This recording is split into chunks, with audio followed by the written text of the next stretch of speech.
Good evening and welcome to another Way Day show. And today's part two of Foggy on the Tyne. And today we have Nine Talk and Dom, and he's here again to talk about Newcastle United. So how are you doing today, Dom? I'm all right, mates. How are you? Oh yeah, I'm living a dream, man. I'm all right, and I haven't caught COVID, so it's all right. That's all good. That's an epic shirt you have in the background. What year is that one from? 95, 96. Is that the famous Philip Albert chip in Schmeichel That's shirt? the one. That's the most iconic goal from Newcastle, I feel, in the Premiership years. That one. Looking for number 5. That was just an amazing goal. So we're gonna just talk about Newcastle today, and I just want to get your views because I think Newcastle are one of those teams that everybody actually likes, and they just probably want to know a bit more about Newcastle and what's going on at the moment. So my Yeah. first question is what were the glory years? Because I hear Newcastle fans talking about the glory years all the time, but I don't remember many. I remember a couple seasons. But to you, what are the glory years for Newcastle? Well, we look at, we had a good stint in the 80s, Yeah, and we won trophies, cups, plenty in the 70s. So, it depends on what you're after. But for yeah, Newcastle as a whole, you've got to look at, we are a family club, and we're very tribal. I don't yeah, know how many people have been to Newcastle United or to the ground. We're very tribal because it's a ground that's situated in the centre of Newcastle. So that is the yeah. centre of Newcastle. And if you want a good night out in Newcastle, you've got to hope that we've won that weekend, because you will have a good weekend if we've won that weekend. I mean, I know people say that there are people in Newcastle don't like to wear clothes. I've been to St James's Park twice. We drew both of those games, and they were both in winter, and it's not a lie. They don't like to wear clothes, do they? Even in the No, winter, no. they're But real hard up there. it embodies our fan base, Yeah, because we are. I mean, as I mentioned earlier, we are very tribal, and yeah, we like to get into everything, because Newcastle United is Newcastle. Everything yeah, runs in Newcastle from that club, because it is so central to everything, and it is yeah, in the center of the town. So we've gone through the points that it's in the early days. I mean, like I said, 60s, 70s, we've won many trophies, many cups. But since then, I mean, our last major trophy was in the 50s, and yeah, that's not. I mean, you can't take that away. But at the same time, we do have a fanatical fan base, and it is lovely to see every week out, because we do fill in. I mean, we took a tumble down to the Championship for a couple of years during Ashley's era, and uh,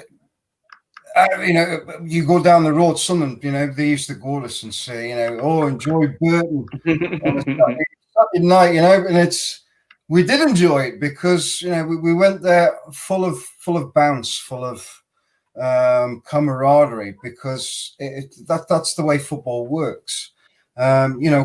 You've got to have the right players in place. I mean, we did spend quite a bit, but a lot of that money came from the sales of the back end of that relegation, or the yeah. last relegation we had. So yeah, we are a good team, and at one point in the 90s, we were everyone's second favorite team. So Yeah. yeah. So what do you know where the saying "a hotbed of football" came from? Where do you know where that comes from?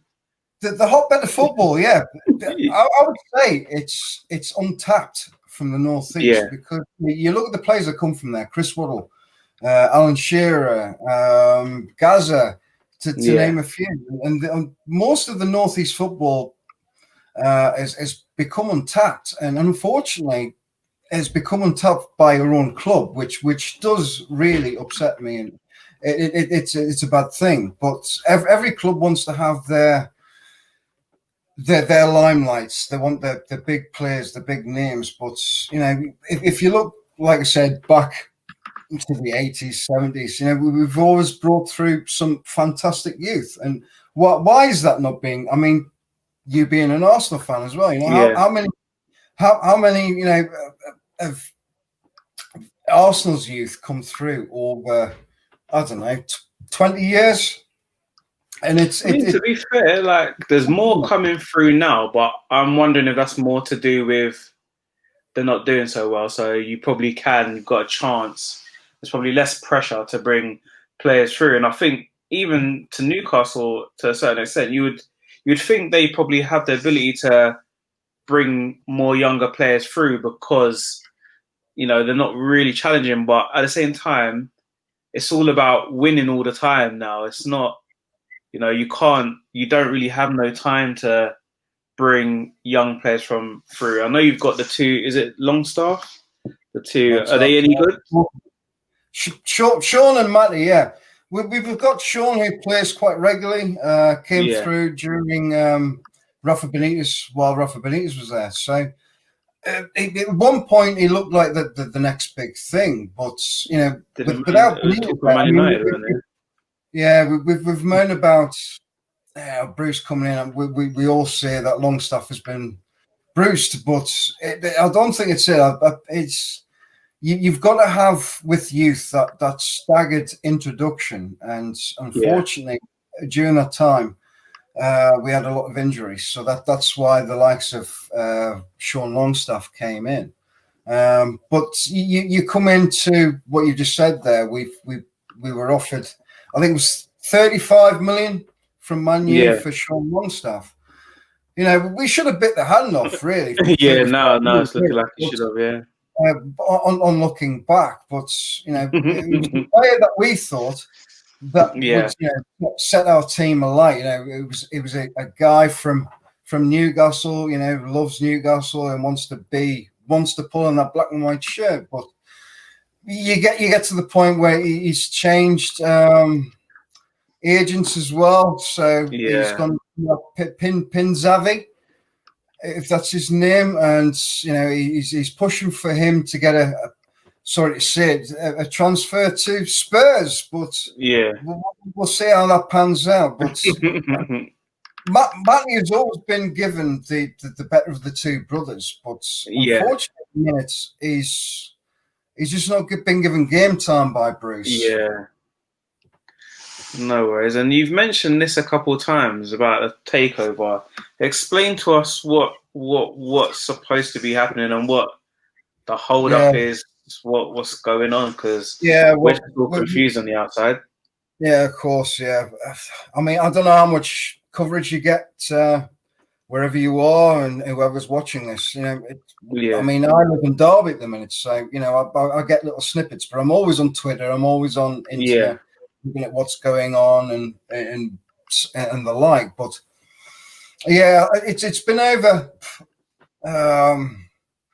A lot of people said it was over the piracy rights because obviously beIN Sports kicked up a stink over the takeover, and we've had Richard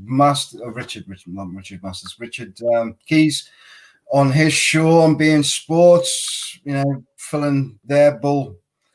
Sorry to say that, but it is bold. But what you got to see is, you've had other takeovers in the past.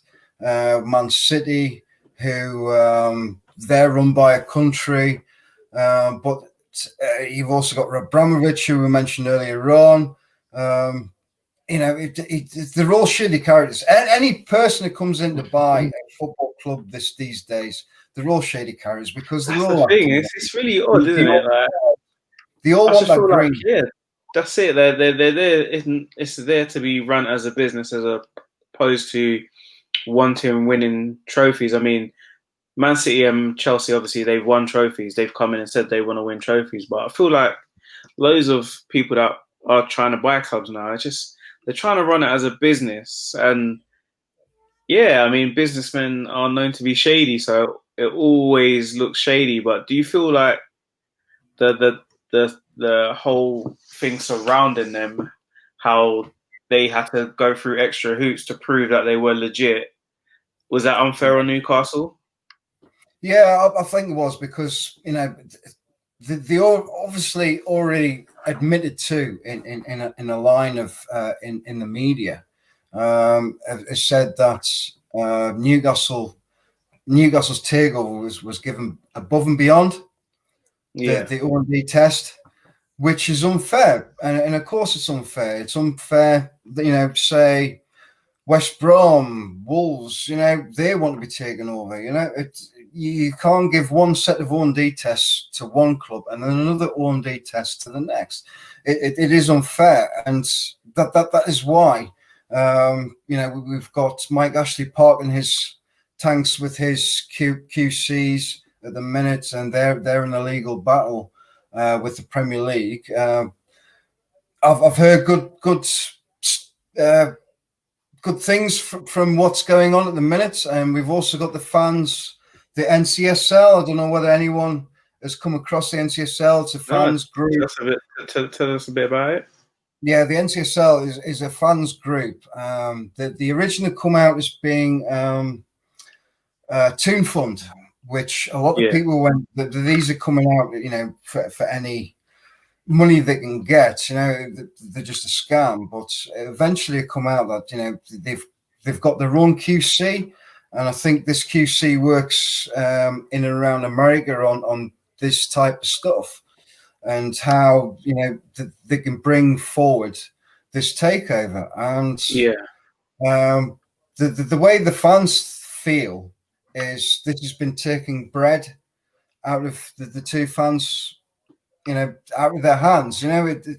We've all dreamt of. I mean, every club dreams of signing Ronaldo and Gareth Bale, and it goes on and on. And we've all had that snatched away at some point in our club's lives. And you can't just change it to suit an agenda. And we all know that. Sorry to bring it up on your show. I don't want to be controversial, but we've got the Qatar influence as well on beIN Sports. Now we hear that they've now been given an extra, I think it's 2 years on top of their contract to show the Premier League games. So these are the things that are the wheels in motion, and I think Saudi are looking to soften their relations with Qatar as well. So we come to the whole join the dots thing, and we can all join dots. We can all look at what's going on in the news, but what you can't, no one can join the same dots, unfortunately. But if you look at the wheels in motion at the minutes, things are looking good and on the up. Looking good, yeah. We hope so. I mean, I feel like Newcastle should be where Everton are right now. Like, I think Newcastle are a top 5, top 6 team, and hopefully everything goes well and you guys can get back to being that sort of team, because I think that's what the size of the club, even just the size of the ground, to be honest, that's what it deserves. So there are obvious issues within the club. What order would you place the current issues? So when I say board, I mean the owners / board, manager, and players. Well, it all starts from the top, doesn't it? We start off with Mike Ashley, a great businessman. We can't take that away from him. He built Sports Direct from a barrow in the East End. That's the way he worked. So you can't knock down his credentials as being a business owner, but to be in football is a completely different animal, and you can't treat it the same way. You really can't. So it all starts from the top. Manager, Steve Bruce, unfortunately, or fortunately for him, which one you may want to see it, he offered himself. He wasn't offered by the club. In the end, I think we were about 17th in line, for the job after Benitez, but he offered himself. And Benitez, as much as everyone says, he's a false messiah. He's fake. He only likes to have his own background team, and he only likes to have his own players. Yeah, that's probably all true. But at the same time, I mean, that's what every manager wants, though, isn't it? yeah, when Benitez joined, he was, a breath of fresh air. It's someone Newcastle needed at the time, someone to hold the reins, to go after Ashley and say, I want this money, and it is difficult because, Bruce has come in, and we didn't like him at the start. We still don't like him, but he has done a job. And for the lateness of him coming in at the start of last year, because Benitez had left it so late to leave, because he left it to the last day of his contract. So to bring that in and to Bruce come in, I think it was 3 weeks later, after he actually took charge of his own training, and to survive, he did well. We probably wouldn't have thought that at the time. I think we were looking doom and gloom, and possibly, 18th, 17th at the time. But we finished, a bit above that. But he's doing well this year. We're doing 14th, 15th at the minute. Got some good points on the board. Won 5, drawn 2, lost 5. Yeah, it's that in between. So we've done well, but a lot of fans say, and a lot of media say at the minute, we should be happy with Steve Bruce. We should be happy with Mike Ashley as owner. We should be happy, what we're doing at the moment. What would the Newcastle fans want? And this isn't what we want. We just want a bit of hope. We want a bit of to go after the cup, because we've had so many years of the cups being discounted. The cups could have been our major outlay in trophies, really. I think that's the thing. You've got to be going for the League Cup and the FA Cup, haven't you? You really got to be aiming for that. Yeah, of course. Especially if you haven't won trophies in a while. It's just not good enough. And to survive every year isn't what any club wants. Even who's at the moment, Fulham, West Brom, one of them. You're okay to survive for the first season, but after that, you don't want to be surviving. And like you say, you're a massive club with a massive fan base. I mean, since I've got in contact with one or two of you Newcastle fans, there's just been loads. So it's a massive fan base, isn't it? So you deserve better than this, but hopefully those times come. So, greatest Newcastle player in Premiership history for you.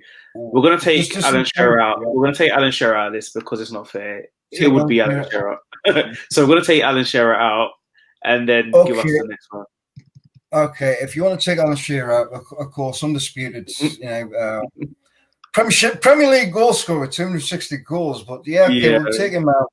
The one player there was 2 players I fell in love with during the Entertainers era. One was John Beresford. I think he always went about his stuff quietly, but was always a prominent player. Yeah. But the one I would probably give my crown to would be Rob Lee, because he came from Charlton. He was unknown. Middlesbrough tried to sign him and was almost there to sign him, and Kevin Keaton came around and says, "Look, son, if you want to come and sign for us, we're closer to London than you think, or what Middlesbrough is."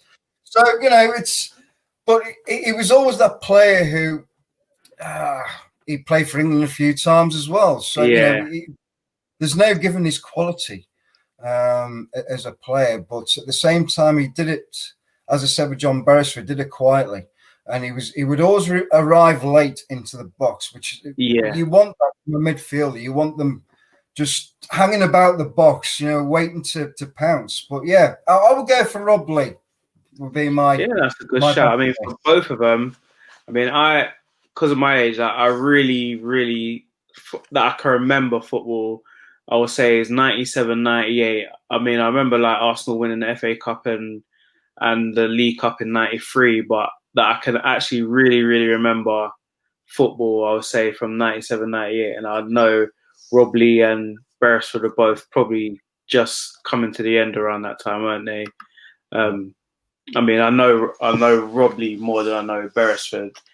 But yeah, both good shouts. I mean, my favourite probably Newcastle players Premiership era. Lauren Robert Yeah. for his That left amazing. boot. Yeah, that left foot. Kabai and Demba Ba and Cisse. Like those are the from recent Well, times. Those let's are say about Demba Barber better. yeah. Disappeared um, very easily. and so, what's the best match you've been to? The best match I've been to. Oh God. Well, but my first match was Wimbledon in the late '80s.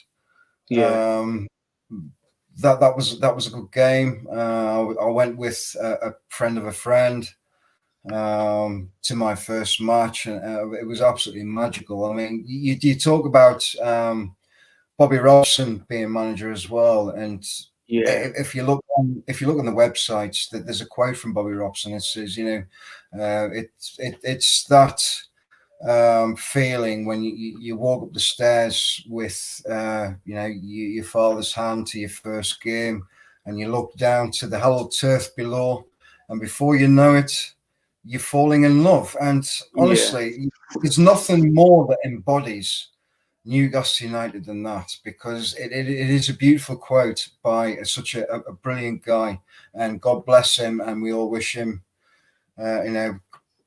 rest in peace. But he was also a good manager for Newcastle. He saved us from the bad times with Dalglish, and they were just terrible. And I yeah, think he's the reason why Newcastle were so many teams number two, Bobby Robson.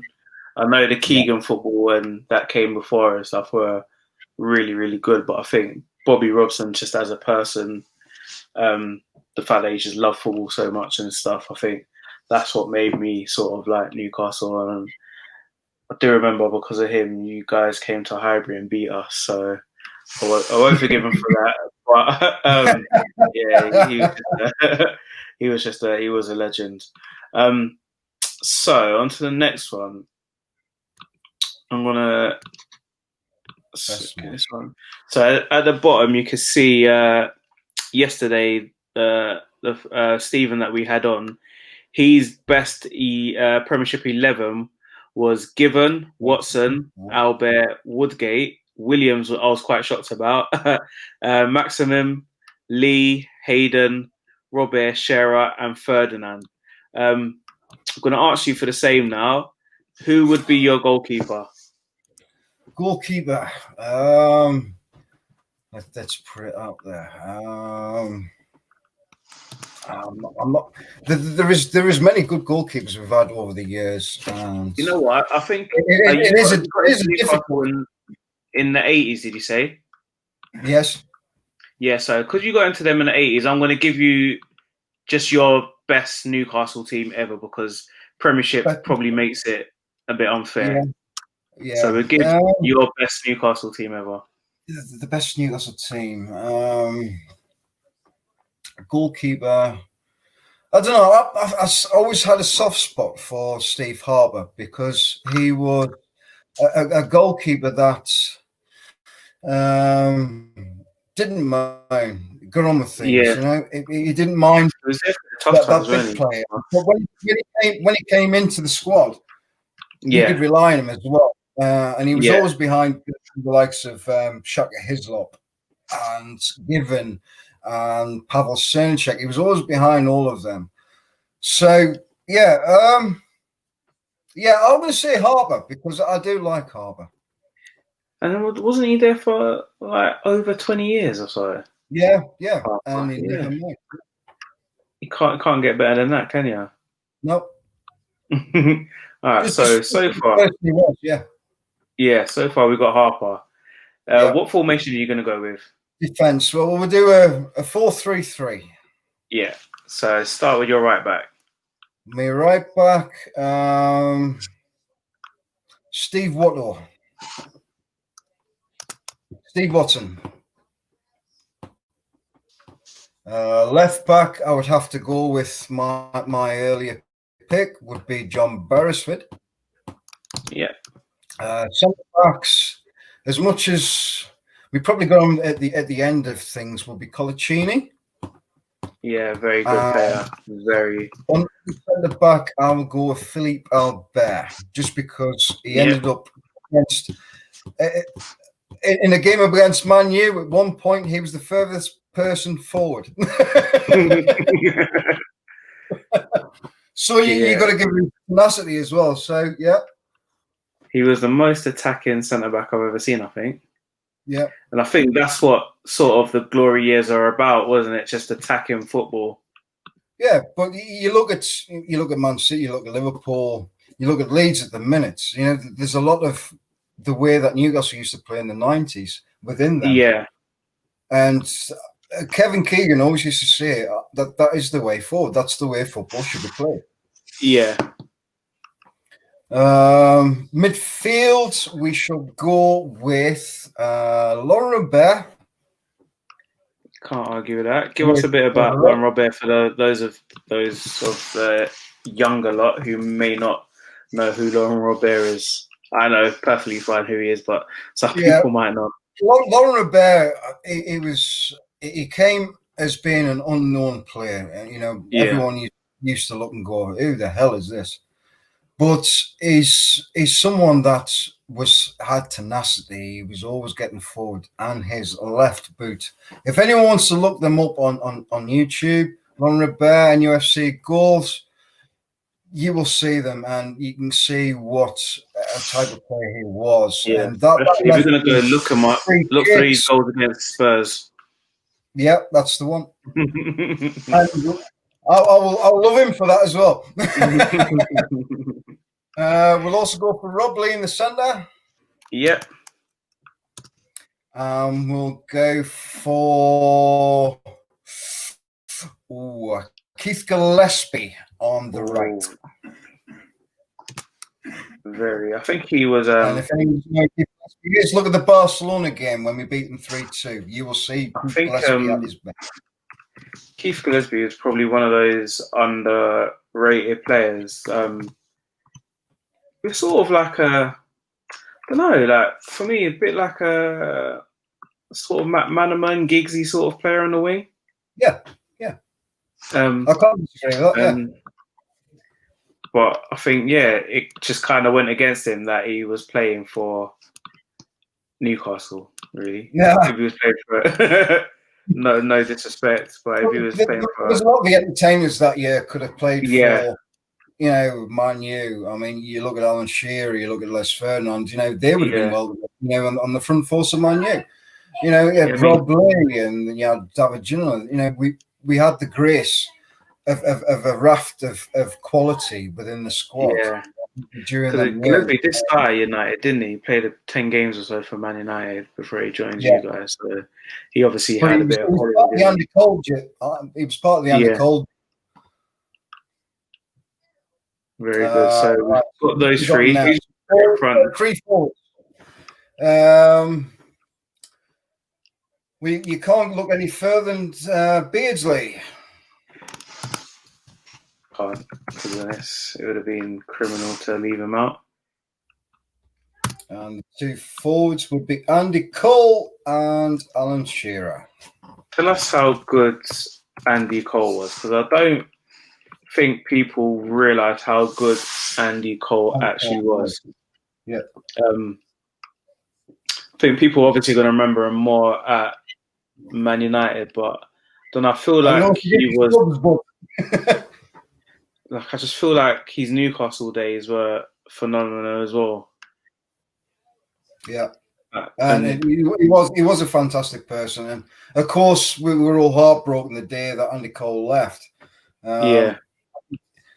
It was something that you can look at Keegan and says, to coin a phrase, he was stood on the steps outside St James's with 3,000 fans outside St James's baying for his blood because he sold Andy Cole.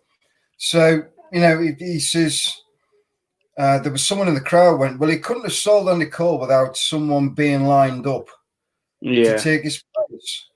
And Terry McDermott, who was stood next to Keegan at the time, went, oh, yes, he can. It was that kind of pantomime thing, and it was right. And he didn't get Les Ferdinand until, what, it was maybe a couple of years later or a year later. Gosh, yeah. Andy Cole, Sharon Beardsley, I definitely wouldn't be arguing with that. So, what do you feel the future holds? What do you want in the future for Newcastle? Because obviously we can't predict the future. So, what do you want? You can't predict. Yeah, you're right. You can't predict the future, but at that minute, we're still keeping fingers crossed on this takeover. Like I said earlier on in the show, we've got QCs from Alan, Mike Ashley's side. Part the tanks, as it were, to coin a phrase. But then you've also got the the fans group as well, who've also got this top-notch QC as well, fighting the Premier League. But we go on the back of that. So you look, how much bad linen do you think that the Premier League has? You know, do they really want to air the dirty linen? I really don't think so. You know, and you've had to coin into the top six, which Arsenal really, in my eyes, are a top six club. But I don't think Arsenal were part of the against party. But I know that Liverpool, West Ham, and Everton were also against it, which I don't see Everton being a big thing. But Spurs, just to bring them in, they almost brought in PIF the year before. I think the thing is, with the teams that you've just named, with the exception of Liverpool, because obviously Liverpool are doing it now, but if you guys did have the successful takeover and you've got the players who you wanted, it will be those teams that you're going against. So you'll be there now better than those teams. So that's probably why they have against you, because you would be bigger than them. I mean, to be fair, you're bigger than them because you've got more runners-up in the Premiership era than any of them, or maybe Spurs might be now. Then you look at Chelsea being taken over as well. How many clubs did about Chelsea, Arsenal in that time? In the Premier League era have had, I think, two takeovers in that time. So nobody bleeded, and we all just got on with it. But it seems to be. To me and also to other fans in the Newcastle fan base, it seems to be like just a vendetta, which it won't be, but that's the way it feels. It feels like it's a big vendetta against the Newcastle team, because you just can't give one set of plans to Arsenal, to Man City, to Chelsea, to Fulham. But we all talk about this project big picture as well, which is unfair. On the back of it's just a massive power grab, and it was also brought out on the DMCS, whatever you call them, the digital media group. Yeah, and it was all brought on that, and even they said it's just one big power grab by the top six. So then you would have to grab, or they would have been able to grab on the back of that to say, right, we are running the Premier League. So if let's say Southampton want to be taken over again, Liverpool, Man U, Arsenal, Chelsea, whatever, to go on the top six. They were trying to base it on whoever's been in the league the longest, haven't they? Yeah, which is not fair. It's not fair, but then this is all on the back of helping football. Let's not forget, on the back of, which I think a lot of the Premier League clubs and Premier League owners forget, we do have grassroots. We do have a very good grassroots in England, and we do have some fantastic teams out there. Yeah, and they all bring forward our next mega, Premier League stars, and they seem to want to help grassroots, but they want their own back end of it as well, and which is wrong. That's the thing. It's all about money and how the people that are rich can get richer and the people with the power can get more powerful. To be honest, which, like you say, isn't fair. We've had the '90s, the ups. Yeah. We've had the end of the '90s downs, and then we've been back up again with Bobby Robson in the noughties. Mm-hmm. The future is what you give, isn't it? Really. Yeah. But with Mike Ashley, we're never going to have more than a future than what we already have. But like I said with earlier on, Steve Bruce, if we are given the takeover, he's not the man to take Newcastle United forward.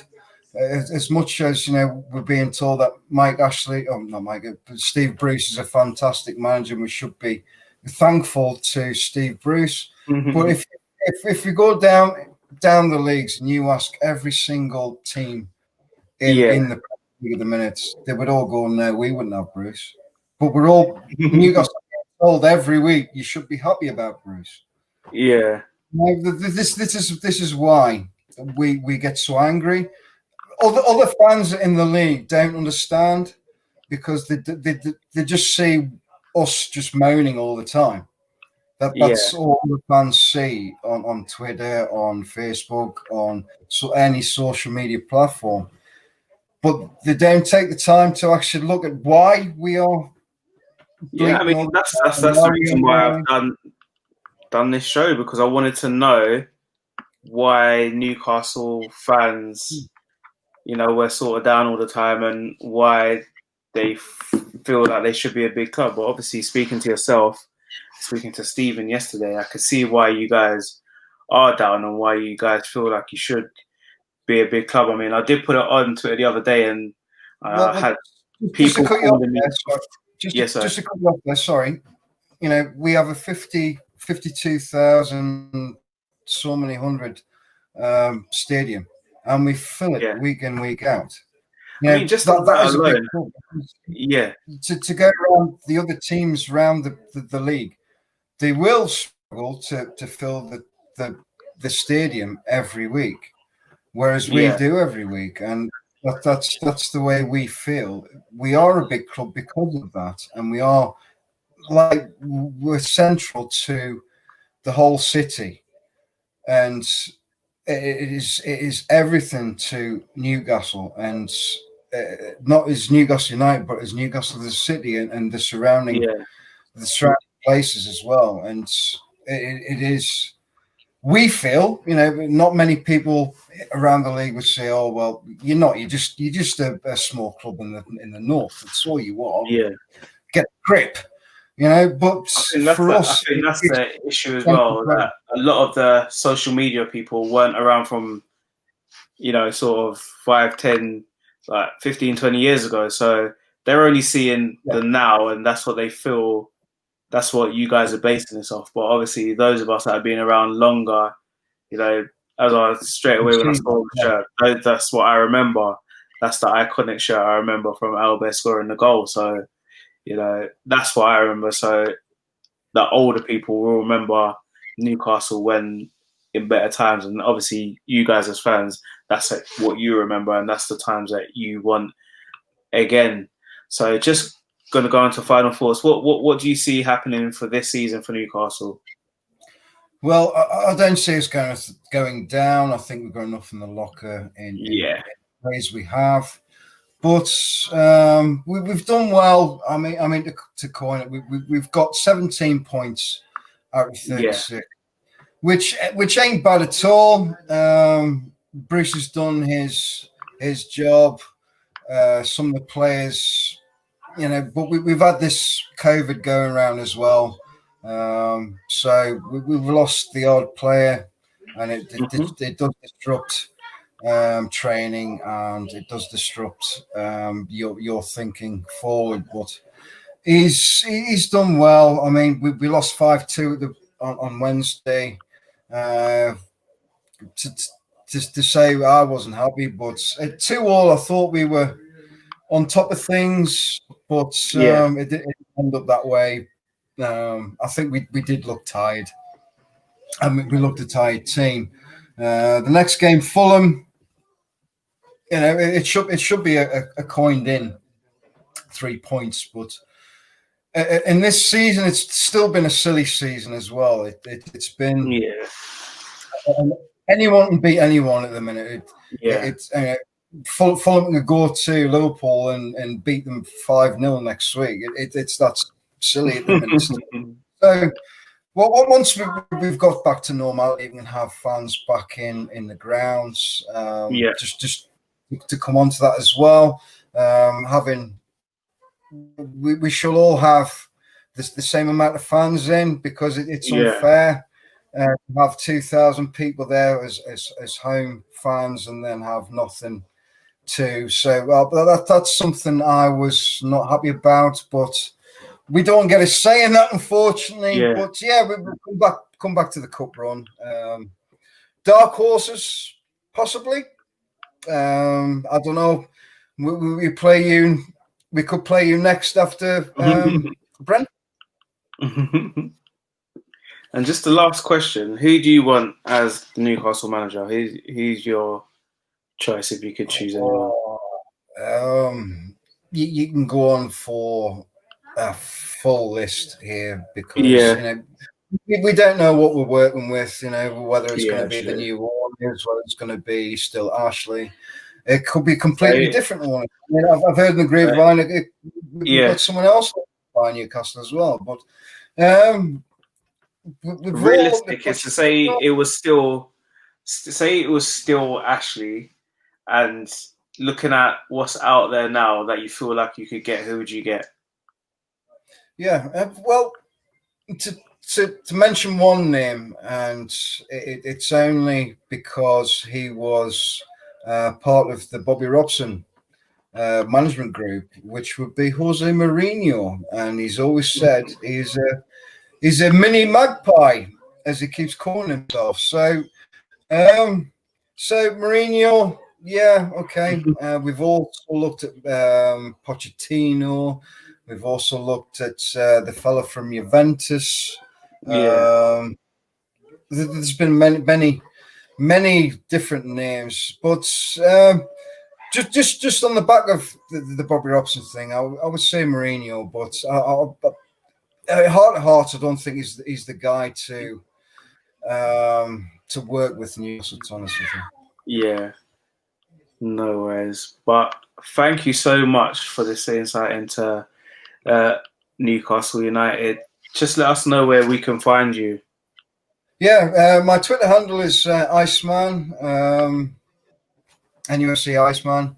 And also, I am on YouTube. It's Number 9 Talk. So if anyone wants to find me there as well, I've had some good interviews on there as well. I will be getting players on. Also, I've had a couple of confirmations with players, ex-players to be on my show. But yes, thank you very much, mates. Thank you for having me on here tonight. Just last thing, can you just quickly tell us about the show that you've got coming on Sunday? Oh, yes. I'm on with Steve Wraith. It's only, I think it's about 50 minutes long. That was a great interview with Steve Wraith, and on the back of, if you want to know what it is to be a Newcastle fan, I think we both embody it on this show. So, yeah, Sunday, 8 o'clock, there'll be a review. Yeah. No worries. I'll post a link to that as well. Thank you, everybody, for listening. That was the Away Days. And that was It's All Foggy on the Tyne, part 2. And we've got one more installment left. So thank you. Please like and subscribe to the channel. I'll see you soon.